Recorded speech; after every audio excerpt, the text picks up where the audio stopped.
The match beyond is the focal point for WWE's third brand and their massive WWE Network special. We've got 2 War Games matches, including the first ever Women's War Games match. Finn Balor will go to war with Matt Riddle. And Damian Priest, Killian Dane, and Pete Dunne meet in a triple threat match with the winner facing Adam Cole tomorrow night at Survivor Series for the NXT Championship. This is NXT. This is NXT Takeover WarGames 2019. Let's break it down on this episode of JtoZ TV Pro Wrestling Breakdown.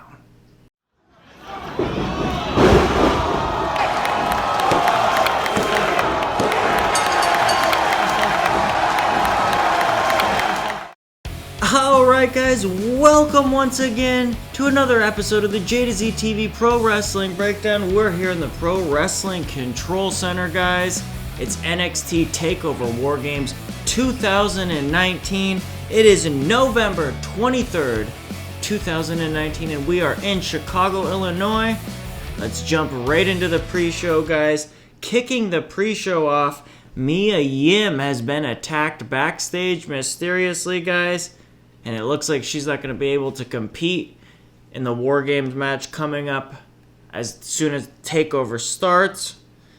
Looks like we've got a second mystery partner situation. As you know, the men's Team Ciampa in the men's War Games match, they're missing a partner. That's supposed to be revealed later in the night.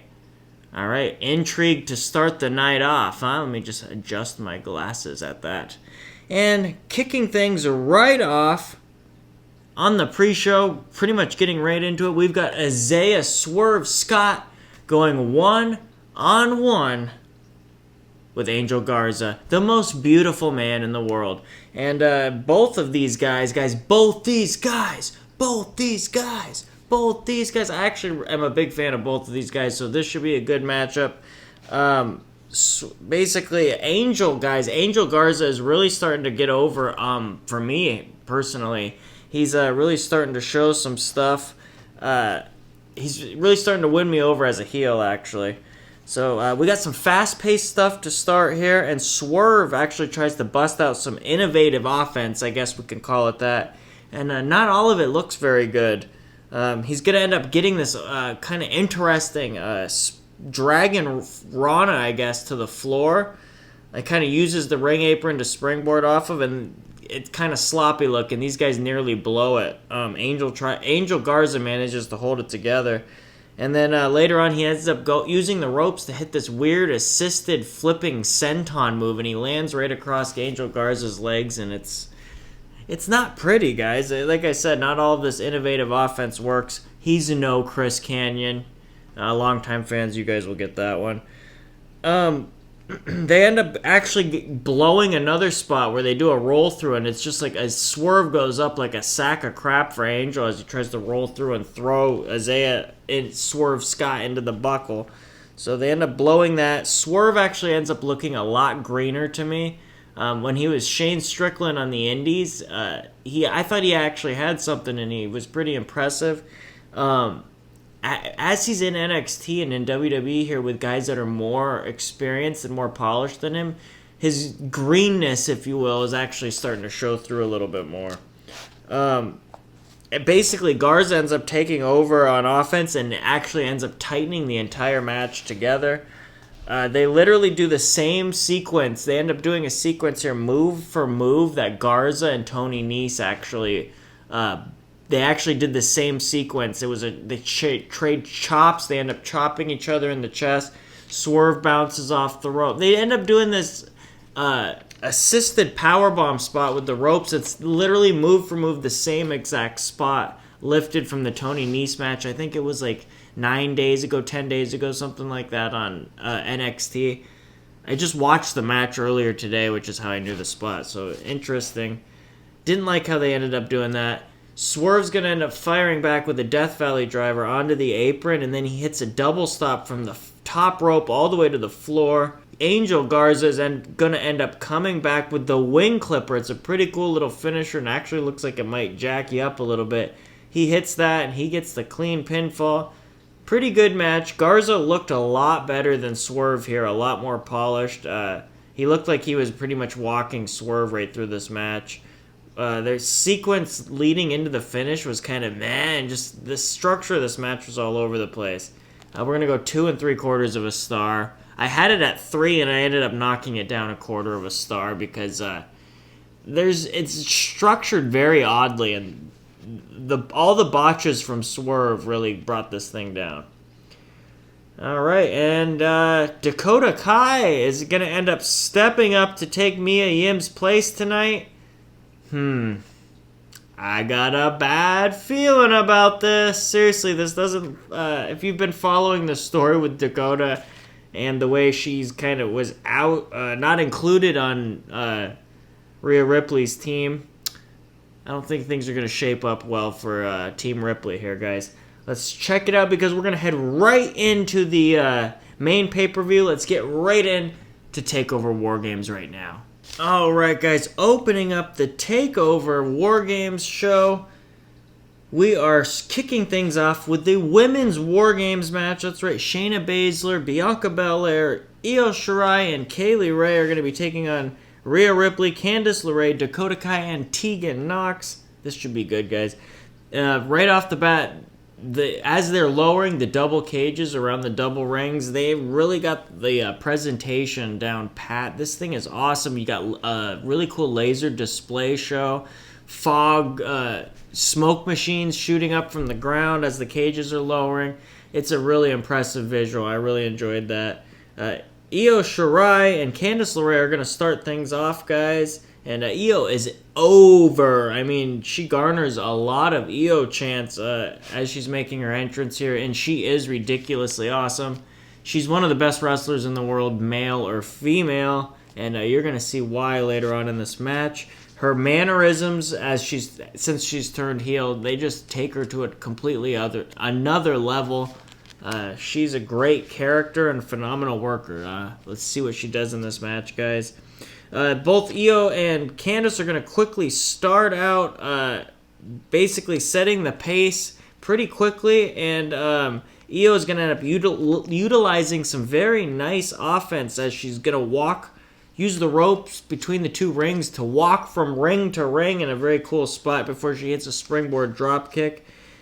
The actual countdown clock on the screen ends up disappearing, and a "fix the clock" chant ends up breaking out, which is pretty funny. And Io just eats Candice up in the ring here. Finally, the clock reappears. It actually gets a pop. And here comes Bianca Belair to put Team Baszler at a 2-on-1 advantage.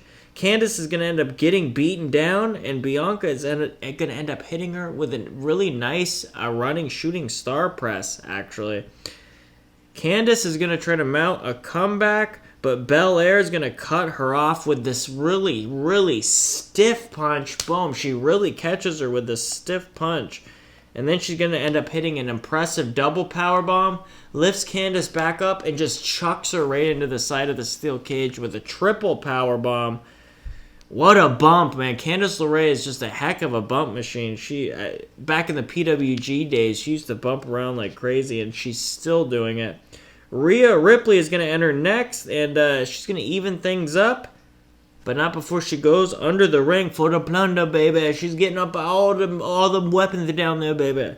She's got the trash cans, steel chairs. She's throwing them all in the ring. She ends up slamming the cage door into Bianca Belair's face, and it's really clear to me that they're messing with the intervals between the entrances in the WarGames match here because the times are really inconsistent. They start getting really inconsistent here. Rhea's going to end up lifting Bianca up and slamming her chest first onto a trash can, just disintegrating it.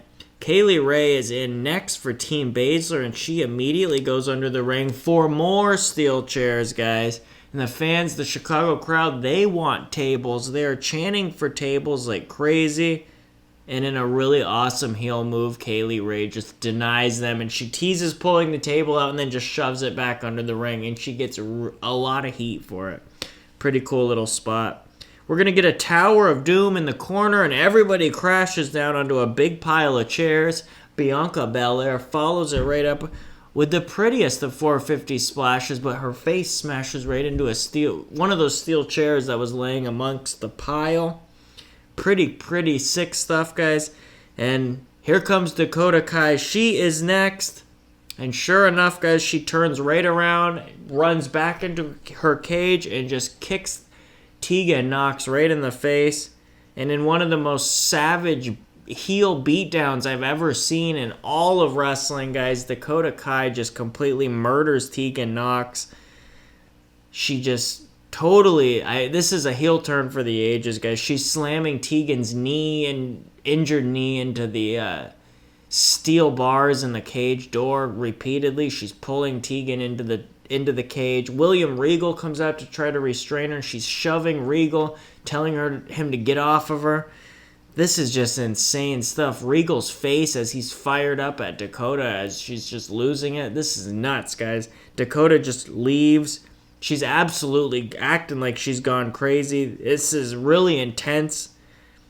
And then a further note, the intervals are all over the place because this beatdown from Dakota just goes on for a while. And yeah, the intervals are all out of whack here, guys. I saw that Dakota Kai turn coming a mile away. I'm sure you guys did too. So it doesn't make it any less awesome. I'm glad they didn't feel the need to swerve us, bro. Basically, it was kind of weird, though, as Dakota is beating Tegan down because everything inside of the ring just comes to a complete screeching halt, and everyone is just kind of not doing anything because they don't want what's going on in the ring to... they don't want to take away from what's going on in the stage, in other words. So it just feels kind of contrived and odd. Shayna Baszler is going to be the last one to enter, and she's going to slowly saunter to the ring. It's 4-on-2, guys, and the beatdown ensues. Team Baszler is just ripping apart Candice LeRae and Rhea Ripley. They start to make the unlikely comeback, though, with Rhea Ripley cleaning house. She ends up trapping Io in the corner in that big elevated, I don't even know what to call it. It's like the elevated leg lock that Rhea Ripley does. I'm sure if there's a name for it, please let me know in the comments down below right now. She's got her in that signature leg lock, and at the same time, Shayna's going to end up hooking Candice LeRae across the ring on the turnbuckle to the other ring, actually. She's got Candice hooked up in the rear naked choke, and it's a face-off, guys. It's an old-fashioned Mexican standoff, if you will. Bianca ends up breaking up the submission from Rhea Ripley, though. And Candice is going to end up eating the gory bomb from Kaylee Ray. And then Io ends up hitting the big moonsault, but Rhea Ripley ends up breaking up the pin. Bianca's going to end up whipping Rhea with her hair, but Candice ends up busting out a kendo stick and ends up beating Bianca down with that. Io Shirai ends up climbing to the top rope. Actually, she ends up going to the top of the cage. She ain't stopping at the top rope. And she's going to look like she's going to head up there for the moonsault, guys. I can't even get it out of my mouth because I couldn't believe that Io Shirai was going up there to attempt it. Candice is going to end up chasing her up, but Kaylee Ray cuts her off. So Candice comes off of the cage with an avalanche poison Rana. Actually, absolutely insane bump, and I can't believe Kaylee Ray did not die. And the immortal words of Joey Styles, oh my God. Bianca goes for the KOD on Candice, but Candice ends up grabbing the top of Bianca's hair to block it. And sure enough, Io Shirai comes off of the top of the cage with a picture-perfect moonsault. This thing was so photogenic, so beautiful, so perfect. Textbook moonsault from Io. She is the genius of the sky. She's absolutely perfect, guys. Flawless. Rhea ends up getting 2 chairs and a garbage can, and she ends up stacking it up, making some kind of contraption of pain here. She ends up trying to put Shayna through the contraption. Kaylee Ray comes flying out off the top from the other ring, springboarding and looking to disrupt things, and Rhea just chucks the garbage can right in Kaylee Ray, knocking her out of the air. Really cool spot. Shayna ends up trapping Rhea into the rear naked choke. She's got her in the Karafuja clutch, and Rhea just pries Shayna's arm down, takes a handcuff, cuffs herself because she's got the other cuff on her arm. She cuffs herself to Shayna Baszler, guys. It absolutely insane. She breaks the hold. She kicks Shayna in the face repeatedly, and then drills Shayna with the Riptide right onto 2 open steel chairs. 1, 2, 3. Absolutely phenomenal match, guys. Awesome storytelling. The women just absolutely killed this thing. Candice LeRae and Io Shirai really looked like major stars, and they were the glue that held this thing together, guys. Bianca Belair, no slouch either. Kaylee Ray just shined in this match, guys, more so than I've ever seen her shine. She was phenomenal.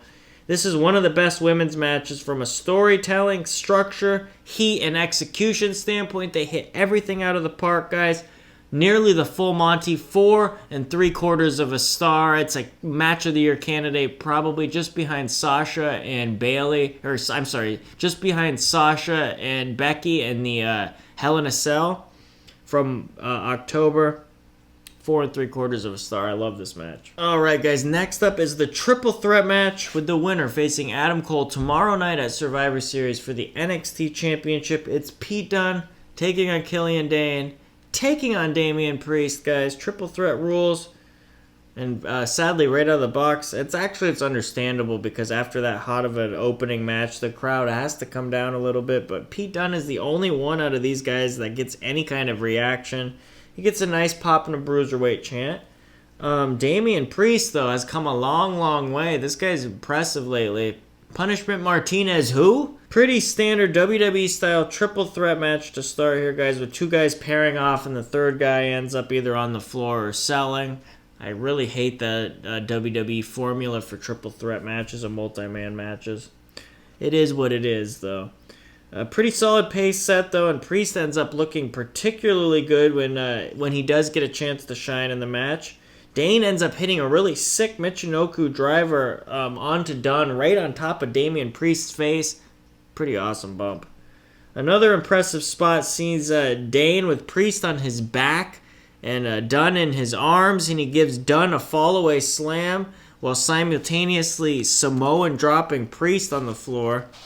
We're going to get a fiery comeback from Pete Dunne, and then Priest and Dane and team up to dispose of him. They're going to try to have a hoss-off, you guys. Priest and Dane try to hoss it off, but the crowd is still coming down from that opening match, so they really don't care. Oh, well. We're going to get an entertaining striking sequence with all 3 guys blocking and connecting with stiff blows to each other. It's going to end with all 3 men down on the floor. Priest ends up lifting Pete Dunne up, hitting the big crucifix bomb or the razor's edge onto the announce table, and that thing doesn't budge. Those are always the worst table bumps to take. Dane ends up putting Priest right through the barricade at ringside with a running cannonball. And then a Vader bomb back inside is blocked by Priest, and he manages to lift Dane up pretty impressively, hits him with the razor's edge, but Dunne breaks that count up before the 3. Priest hits a nice dive over the ropes onto Killian Dane. Pretty flawless little dive. And then Dunne is going to follow to the floor with a top rope moonsault of his own. This is a technically good match, guys. I mean, but honestly, it feels like it's going too long, and the structure is just structure-wise, it's all over the place. Like, I thought they were going into the finishing sequence a few times in this match, and it just keeps going, and people just keep kicking out, and it's just, this combination of people does nothing for me, and I think the winner is kind of a given, so I'm just totally disinterested in this match. I'm not saying it's not a good match, it's just, this match just does not click with me whatsoever. Back inside, Killian Dane's going to end up breaking up a cross arm breaker as that Dunne has trying to trap on Priest here. And he's going to end up planting Priest with a one-winged angel, but he's going to end up kicking out at 2. This thing is just going on way too long.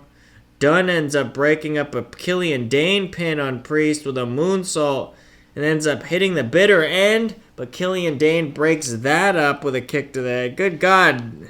It's the match that never ends. Priest hits the reckoning on Dunne, but Dunne falls on top to break it up. Just kill me now. This match will not end, and I'm not digging or buying into these finishes at all. What the heck? Bitter End hits on Damian Priest, but it's broken up again. And then Dane goes for the one-winged angel on Pete Dunne. He slips out and puts Dane in a rear naked choke. Here comes Dane with a senton with Dunne on his back onto Priest.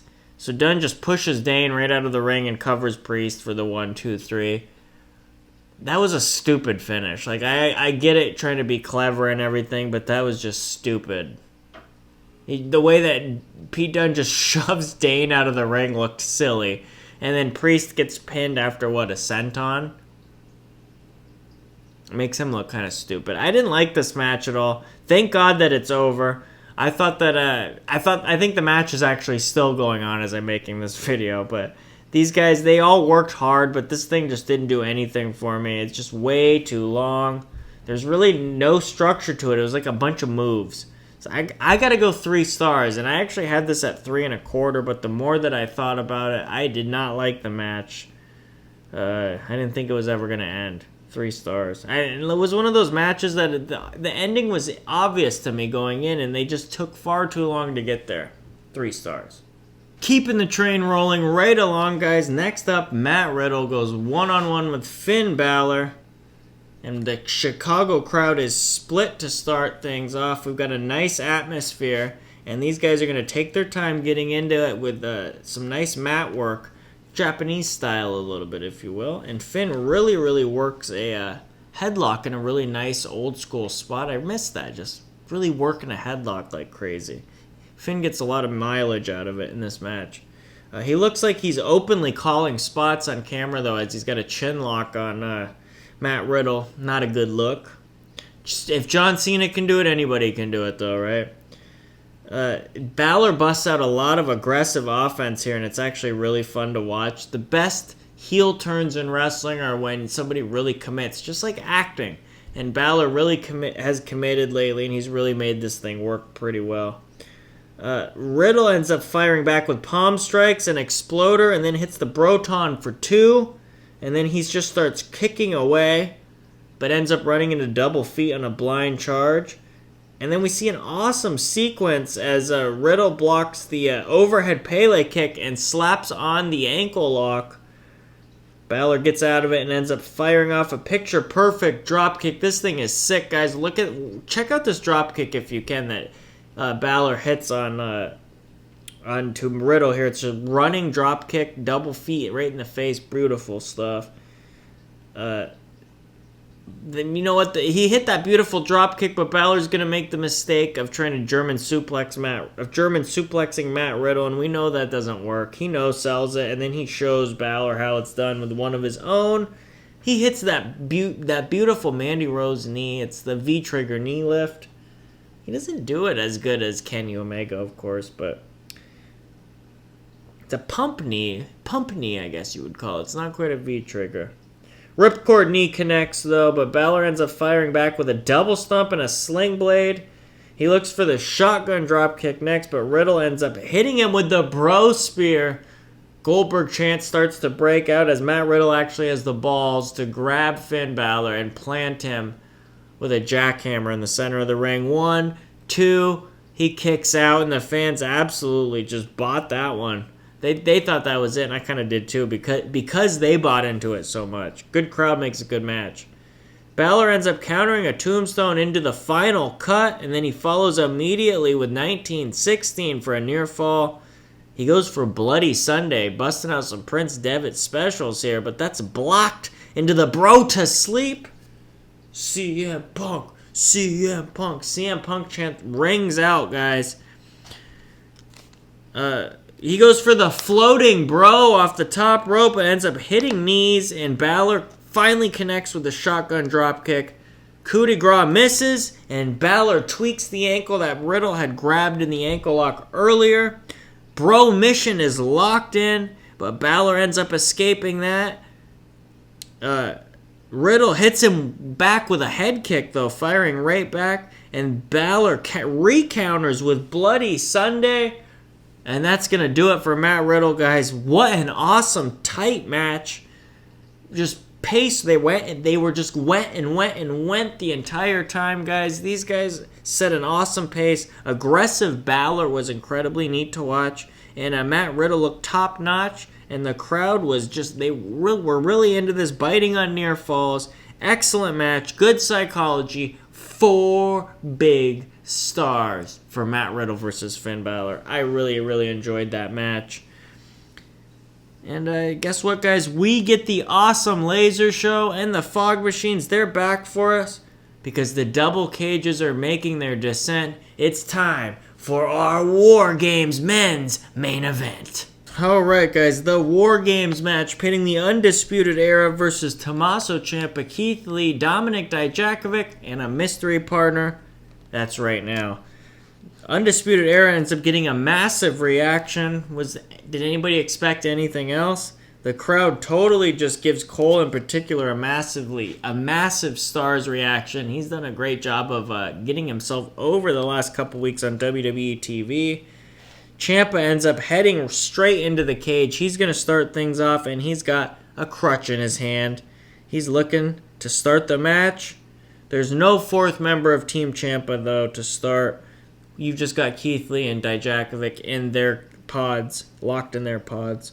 Roderick Strong starts for the Undisputed Era, and Ciampa is going to try to give Roderick Strong his crutch as a little present, give him a little heads up on the competition here. But Strong doesn't want it, and he chucks that thing right out of the cage. These two guys are going to start things off fast, hot, and heavy. And Kyle O'Reilly is going to join in next. And he is just a striking house of fire as he and Roddy just work Ciampa over. Dijakovic is going to end up evening the sides up with some really stiff offense and a lot of big kicks. And he just launches O'Reilly onto Storm with a standing suplex slam. He just picks him up and chucks him right across the ring. I mean, this thing, Kyle O'Reilly got some distance here.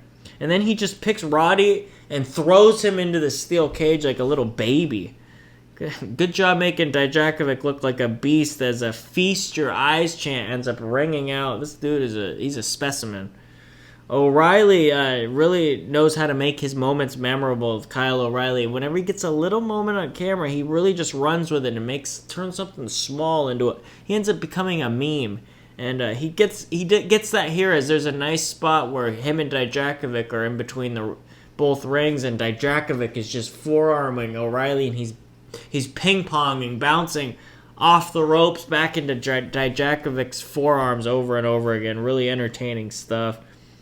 Bobby Fish is going to make it 3-on-2 Undisputed Era, and then they hit the Undisputed Elimination, putting Dijakovic down, and then chasing the Dragon just kills Ciampa dead. Bask in his glory. The Bask in his glory chants start to ring out as Keith Lee watches on from his pod, just fuming.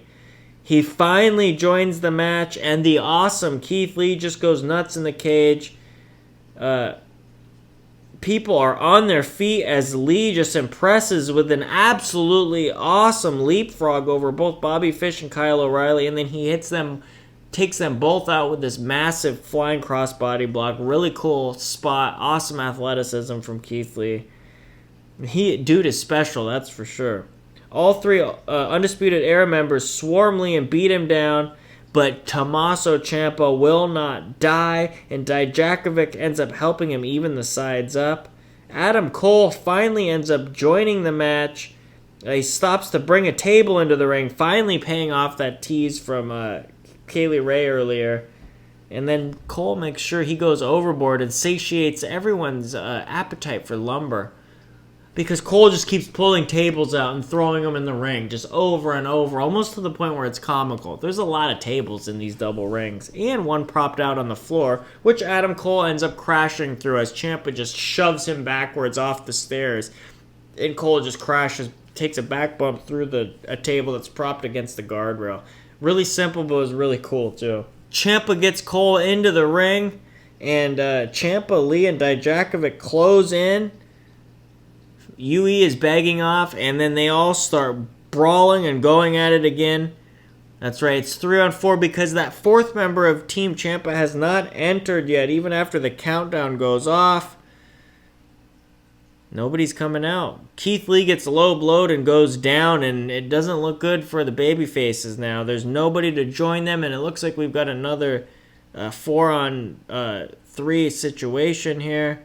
And then a familiar guitar riff rings out, and Kevin Owens enters at number 4 for Team Ciampa. The roof comes off the building.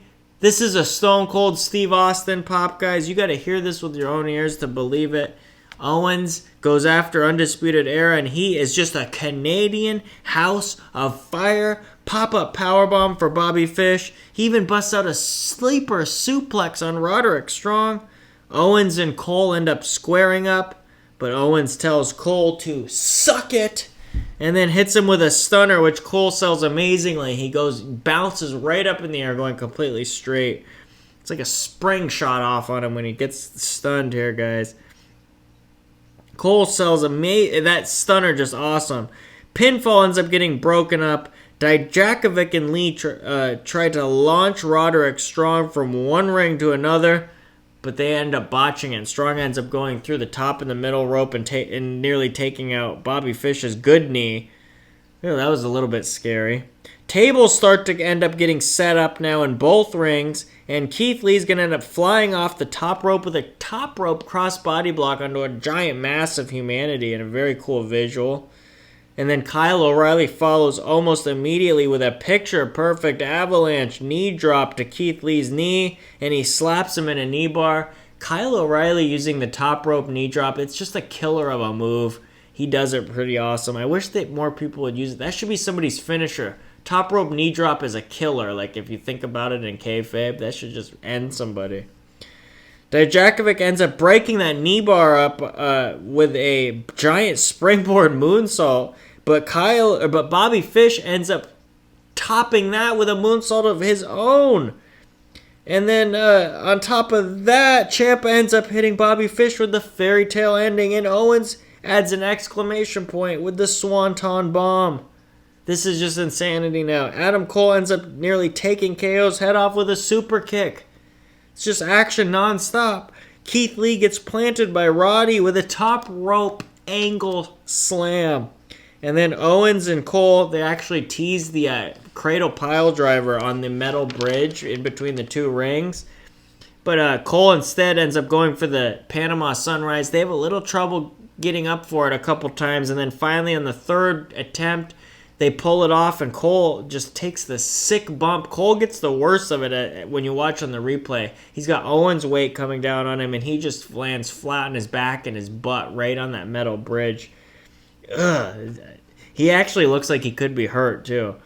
Ciampa runs wild, just driving knees into everybody as they're wedged between the ring and the cage. He's just running knees into everybody's face. Cole goes for a Panama Sunrise off the top rope and through a table, but Ciampa ends up blocking it. And Cole tries to escape the cage, so Ciampa's going to follow him. Meanwhile, Dijakovic ends up chokeslamming Roderick Strong from the top rope through a table that's only half propped up. It probably was a pretty painful bump, actually. One side of the table was set up and the other wasn't, so Roddy takes this really awkward bump through the table. Dijakovic, after that chokeslam, he ends up trying one on Kyle O'Reilly, but he gets trapped in a triangle choke. Dijakovic tries to power out. He ends up lifting Kyle O'Reilly up, but sets him down on the table, and Owens just comes out of nowhere with a frog splash, driving O'Reilly right through the table. That was a pretty impressive spot, too. And then Keith Lee is going to end up taking Bobby Fish, and he gives him the old top rope Bubba Ray Dudley powerbomb off the top rope right through a table. Ciampa, meanwhile, on the other side of the cage, him and Adam Cole are brawling on the top of the cage. And then, I can't believe this actually happened, but Ciampa sets Adam Cole up, and he hits him with the air raid crash off the top of the cage through two tables in the ring.